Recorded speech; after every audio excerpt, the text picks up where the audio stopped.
All right. Well, we'll just rock and roll until you do. Okay, cool. Let's do it. All right. Well, 4 minutes into technical difficulties, which we may or may not be able to cut down on the YouTube channel. But regardless, seasons, rhythms, cadences, lions, tigers, and bears. Oh my! Oh my. Oh my. Oh my. How do we warm everybody up to this? Well, I think that it's easy to warm people up. First you make eye contact, you know, they're like, hi, how are you? Usually ask their name, you know, ask them, something familiar about themselves. You just don't, go in and raw dog Google Docs first thing on a Monday morning. You just have to build some connection, some commonality. What do we have in common? And so the thing I think everybody has in common today is that we have officially moved into summer. I don't think it's the first day of summer yet, but most humans have graduated, or especially the people who are listening to us, their kids are home from school today. Right. And there's been this huge season shift. If you are a teacher, if you are a parent, if you are a school bus driver, there comes this day where you exhale and go, thank God. You might stop drooling from the last couple of weeks of like, do you know your name? Has the chaos subsided? Um, and there's this shift, and you can feel it. I know for sure that's the case in my house, that you it's this stark contrast of, oh, it's summer, and the pace is a little bit different. So that's how I would come into it. As far as seasons of whatever, I would think that it might be different for some people. If you just don't have kids and you just showed up at work today, it might not be different. You could be thinking about your summer vacation and, is your bikini going to fit? I don't know. Um, trying to get our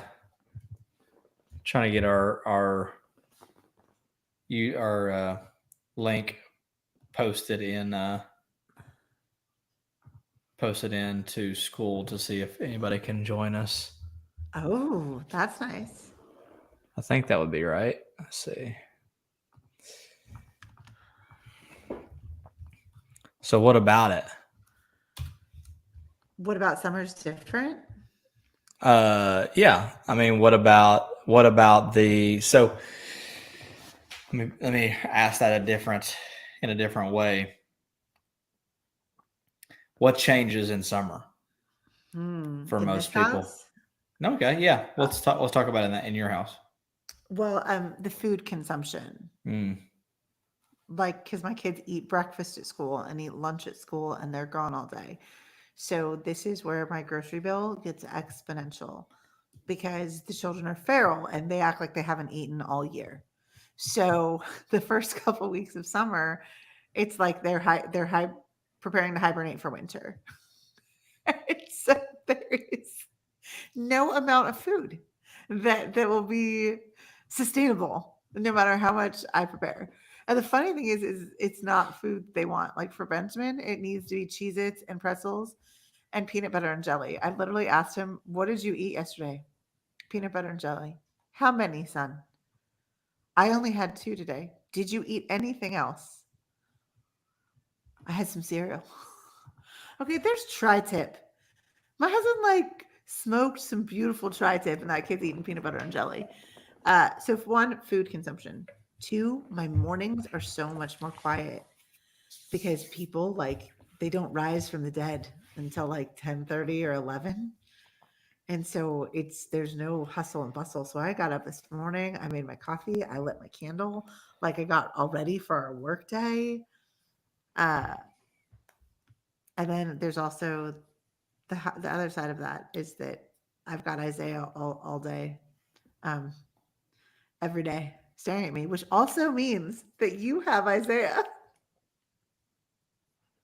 listening through a wall going, is that Justin? Is that Justin? So I'd be, just so you're emotionally prepared, of how many more jokes you get a day now that Isaiah has access to you all day. It may increase my season. It may benefit my season, but definitely, well, at least in the joke category, it will not benefit my season. In the Stacy's fuse is already short when she shows up to the call, so you better not throw a lot on top to make it any shorter. Potentially, you're pretty good, so that's usually not a worry. I think one of the biggest things is, like you said, food consumption is just an easy one to pick off the top. But the pace changes for a lot of people.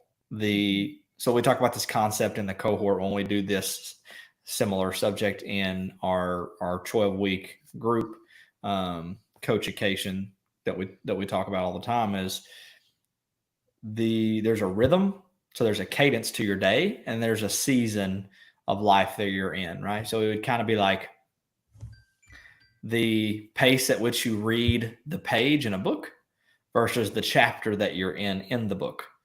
That's the best comparison that I can make to it off the top of my head. Is, everybody lives at a certain pace. Some people wake up earlier, some people wake up later, some people live life a little faster, some people live life a little slower.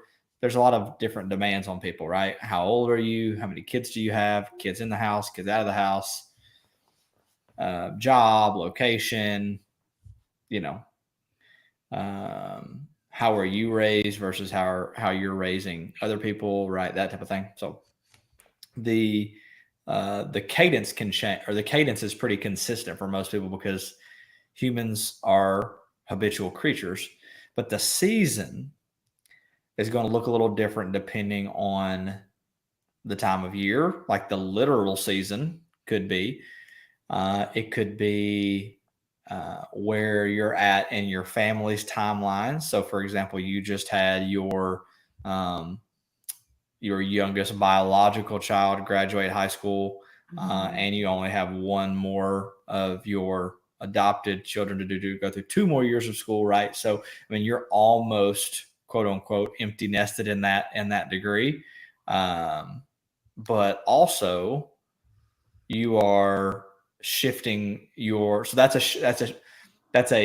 shift. Is not like today was like this and tomorrow it's different, right? Usually, right? It's shifting is like it's a slow fade out into, hey, our life is going to look a little bit different. Not just, our kids are home for 2 more meals and half the day, right? Or one more half of the day, but we don't have as much chatter going around the house like we did because now I have kids that are graduated and getting ready to move out. Now, obviously, like your season is shifting because you're getting ready to move states completely, move locations completely, and you're like the temperature is going to be different. The pace in which you live is going to be different. So you're going through a large shift of a season because you're physically going through that change, that difference. Some people are not physically going through a change. In fact, it may look a lot like the same, but their thoughts start to change because they're at a different point in their timeline. That's the easiest way to put it. So they're at a different chapter in the book going, I lived my life this many years this way because of this relationship. My parents were around and now they're not. Or maybe it was I had this job and now I don't. Maybe it was this is how I thought about myself from a physical perspective, because we do that a lot. Like that's the world that we live in, right? I see myself as this type of individual, and I'm working to shift myself into seeing a different individual. And so the point that I'm coming around to is when you get to the moments where shifting happens, where seasons start to fade out and fade into the next season, don't get discouraged if your rhythm is a little bit off when that shift happens. It should be that way. And I don't should a whole lot, but it should be that way because it makes you pay attention. It makes you go, oh, something is different. I don't wake up as easily as I used to. Or I wake up a lot easier than I used to. Something is different, right? things feel lighter, things feel heavier. And that's just a general statement because it's going to look to, I'm hungrier, I'm not as hungry, right? Like, what is your body telling you? What is your mind telling you? Are you paying attention to the differences in how your daily life is showing up? Or are you so distracted that you can't even notice the changes in your seasons as they happen? Other than the obvious ones, right? Like when the temperature literally changes, but there's going to be some less obvious shifting of the seasons. And no, you don't have to move states like Stacy, and you don't have to, have another kid. You don't have to go through some terrible, relationship breakup or anything like that to have a shift in your season. It could be simply setting a different intention in your life. You know what? My intention is to be a more present individual. And so I'm going to start showing up in other people's life in this way. That may mean you actually have to make an effort to go be a social individual if you're a little bit less social individual naturally, or just like that's your bias, right? And it could be the opposite. Hey, I need to work on me. So instead of going to be as social as I usually am, I'm going to turn a little bit more inward and shift my focus there. Is there something to add to that? I really want to just double down on the presence aspect. I mean, it's easy to look at me and be like, oh, yes, she's in a huge shift of seasons. Like 3 months ago, they started their own company. 12 weeks later, she's moving across the country. Also, who decides to move to Texas in July? Oh, I do. Yeah, that's a great idea. That's going to be phenomenal. Nobody who's smart, that's for sure. Wise? Sure. Smart? Not all the time. Not all the time. Hey, when the season, whatever the season hands you, you just go with it, right? Sometimes you have to deal with the heat of what you're presented. One of the things you said I think is so impactful, regardless of what people are navigating, is the presence of it and the presence in it. And our culture really demands us to be so hungry for the next thing, that next like, that next reel, that next TV show, that next purse, that next date, that next car, that presence is robbed. So people can really easily miss the moment that they're in their life and then get 3, 4, 5 years down the road and go, wait, what happened? And they missed everything that section of time. If we're going to call a season something, it's just a curated section of time that has an ending and a beginning, that transitions from one thing to the other. And that presence in it is important. And it's one thing that's really missed. Now, some seasons are really hard to be present in. I was thinking about that this weekend. Is I don't remember sitting at Joshua's graduation. This was 2 years ago. I was there. I remember I threw an amazing party. It was like the best charcuterie board. Like it was a good party.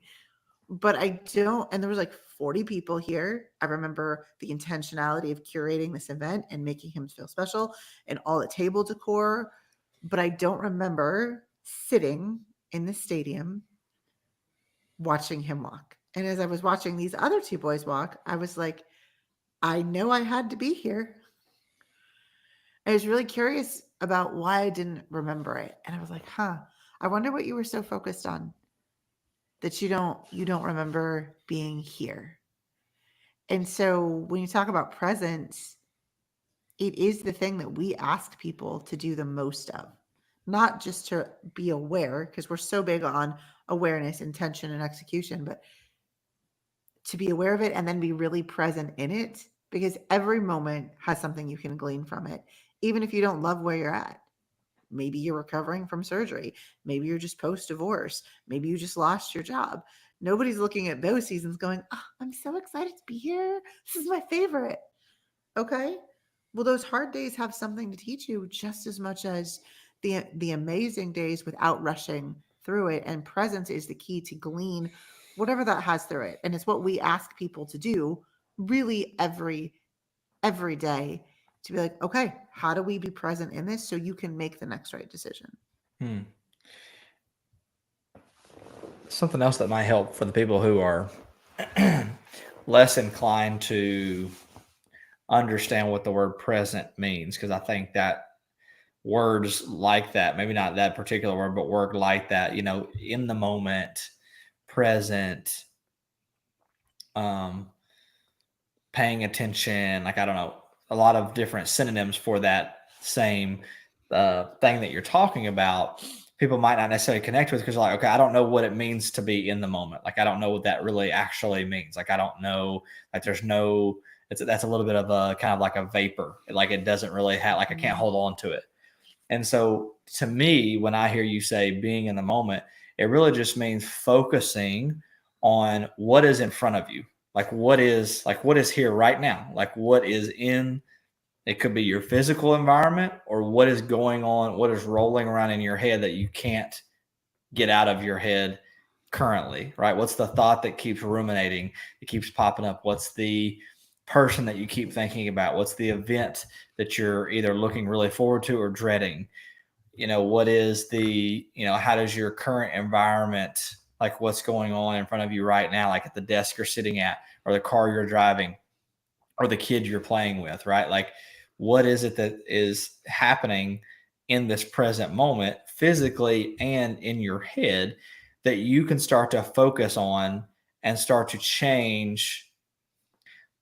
Change might not be the word, that you can start to pay more attention to, so that you can start to influence where you're going, right? It's not just taking you there, you're actually leading the thought, right? You're actually having some influence over the next thought that you have, or the next place that you go.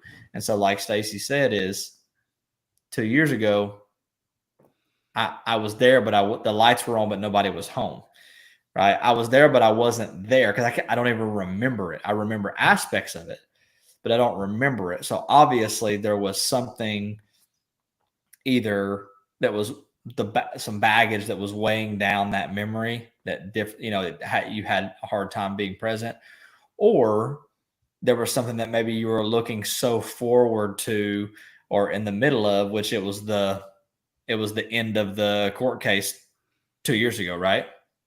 About almost Yeah. 2 years. So like you were kind of in that leeway of like not officially over with, but not in, like you weren't in the heat of it anymore. So maybe, your brain was in between timelines at that point, and you didn't have enough resources to focus on where you were at.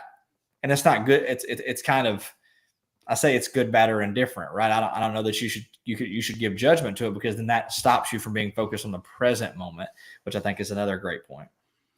It just leaves me really curious. It's one of the things you and I talk about me is, I don't know if self-awareness could be a fault. I'm not 100% self-aware. I mean, this is why we do so great together, because you see my blind spots that I don't see. You're like, really? You didn't notice that? I could have told you that. Okay, well, I wish you would have. Okay, thanks so much. Where were you when I needed you?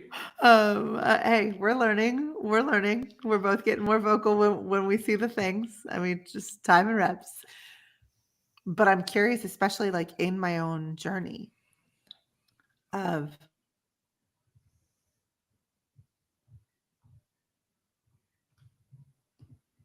you don't even remember being there. Not with judgment, because I gave myself so much grace in this whole process of healing, but also really curious as how don't I remember that? And when I have all the other kids giving me the details, they remember it so clearly. So clearly. It was mostly fascinating. I also, thinking back about it, it was the first in-person graduation since COVID. Like, this was the class that got to come back and actually get to be at school. And it just might have been the cumulative experience that tension was still so high that I was just exhausted. And who knows? I can't even remember. Neither here nor there. The purpose is, you're right. I'm not being judgmental about it. And I have the awareness to go, okay, well, how can I do it different next time? How can I do it different this time? Sure. So if we're going to give anybody, so, from me to you, the easiest thing to talk about, or the easiest thing to remember about that, is that you weren't aware. Now you are. Yeah. And that's pretty much as baseline as it gets for this conversation. So if anything, if you're watching us talk to each other here and you're saying, okay, so what does this mean? How do I do it? What's it matter? The takeaway that I would have is, first of all, just start to look for something. Start to look for how you're talking to yourself. Start to look for what other people notice and you don't, maybe, right? Start to look for what is going on in your present environment other than, the normal things that you put on your calendar, right? And again, this is going to be a little bit more specific per the person, but start to look for things that you seem to look past all the time, because it's the mundane things that we want to notice. It's the things that we take for granted, like waking our kid up to be able to go to school, or seeing a kid transition from one grade to the next, or I don't know, maybe it's shifting from one production season to another production season, meaning like in your line of work, do things get busier this time of year? Do they slow down this time of year? Are you taking more vacation this time of year because it's summer and the kids are out of school, and that type of stuff? What is shifting in your life right now, and how can you pay attention to your daily patterns of living? That's the awareness piece that I think of is, okay, can we just stop for a second, pick our head up and look around? Can we just have a little bit of awareness about what's going on in my current environment where I'm sitting right now, and my, the circle of people that I influence? And if I wanted anything to be more of this, if I wanted things to be a little bit more cheerful in my household, if I wanted to spend some more time with this person, if I wanted to remember this specific thing or this time, what would I do to be able to get to that aim, right? So we talk about awareness, then we talk about intention. What's my intention this season? What's my intention in this moment? So on and so forth. That might be something that you write down. That might be something that you record. That might be something that you talk to someone else about. And then once you set that intention, of course, the last piece is actually doing the thing that you said you wanted to do. And so that's the action piece or the execution piece. So awareness, intention, execution. This is the baseline framework that we use to start making some changes in our life. I think it's funny as you're talking about that, as it's just a conversation between us of how we do this differently. When you ask me, Stacy, are we savoring this or are we just noticing it? Because I notice that when I'm really focused on something that I want, if I don't stop and savor it, I won't remember it. And so it's that slow down, especially I see it between us. When one of us is in work mode and the other one is like savoring something, we're like, wait, hold on. Where are we right now? I'm like, no, we're just noticing. We're not savoring. I'll let you know when we need to savor it. But even this morning, when we start this call, I said to you this morning, how many more Mondays do I sit right here for us to go live? Like, I'm looking out my window, I'm taking it in with no fear of losing it, and just knowing that this is almost done, and thankful that I get to. So the intention is, yeah, I'm telling you, because there'll be a day 3 months from now. They're like, hey, remember when it looked different? Sure. Remember when, so yeah. Well, if anything, we will be, if you want to know more about this, we will be discussing more aspects of this on a future podcast, on a podcast that a podcast that we're actually going to record today, but you won't hear for several weeks. However, we also go really into depth on this and actually give some work surrounding this, like give you homework, so to speak, surrounding this particular subject in our 12-week cohort that we do. And just as a kind of short, shameless plug for the cohort is, It's just long enough to have you understand the different aspects of yourself mentally and physically so that you can start to make an adjustment, right? And usually that 12-week time period is, and we do take some breaks in between, right? Like we pause at week 4 and week 8 to reflect on what we've done. So it's not just learning through a fire hose and then congratulations, you graduated the cohort and off you go, right? It's let's talk about some things, let's pause and let's reflect. Let's talk about some things, let's pause and let's reflect. Let's have a conversation, let's do some self-work. Let's come back and talk about it. Oh, and by the way, me and Stacey also talk to you one-on-one during the cohort so that we can make sure that whatever problem you're having specifically, we can start to form a solution for you. And what normally happens in the cohort, so if 12 weeks is something that you're willing to invest in, it is a coachication of sorts. We do lecture, we do coach, we do everything in between. But if it's something that you're willing to invest in, usually people have one of two realizations somewhere along the way. Is either this is really cool, I love all this information, there are so many things for me to go and practice, and they stay involved and they go and they practice those things, they take that investment, they make the most of it, or this is really cool, I don't know that I can navigate this on my own. Can you two work with me individually? And yes, that is also an option, right? We'll even take what you've invested in the cohort and apply it toward working with us 2-on-1, right? A dual coaching relationship. And so if that's something that you're thinking about here, as you watch us talk about seasons of life and rhythms of your day, reach out to us, right? Send us a message on Instagram,